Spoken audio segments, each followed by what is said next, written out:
ખેડૂત મિત્રો, આપણે ખેતરની અંદર વ્હાઈટ કલરની છારી દેખાતી હોય તો એક ક્ષાર છે, તો એના માટે ફોસ્ફોજિપ્સમનો આપણે ઉપયોગ કરીએ છીએ.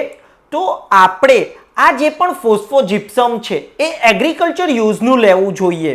અને આ જે પણ ફોસ્ફોજિપ્સમ છે એને નાખતા સમયે આપણે ઉપયોગ કરવો હોય તો વધારે ટેમ્પરેચર ન હોવું જોઈએ. કારણ કે જો ફોસ્ફોજિપ્સમનો આપણે ઉપયોગ કરીશું એ સમયે જો ટેમ્પરેચર વધારે હશે તો આપણો જે પણ પાક છે એ બળે એવું આપણને લાગશે. એટલે એની જે પણ પતારી છે એ પતારી બળશે, કારણ કે ફોસ્ફોજિપ્સમ ગરમ હોય છે. એના માટે આપણે એનો ઉપયોગ કર્યા બાદ તરત જ પાણી આપવું જોઈએ, નહીંતર આપણા પાક પર રિએક્શન થઈ શકે છે, એટલે પાક આપણો સુકાઈ શકે છે. તો એ માટે આપણે વધારે ઉપયોગ કરવાનો નથી જે સમયે પાક આપણો ખેતરમાં ઊભો હોય એ સમયે, અને પાક ન હોય તો આપણે વધારે એને વાપરી શકીએ છીએ.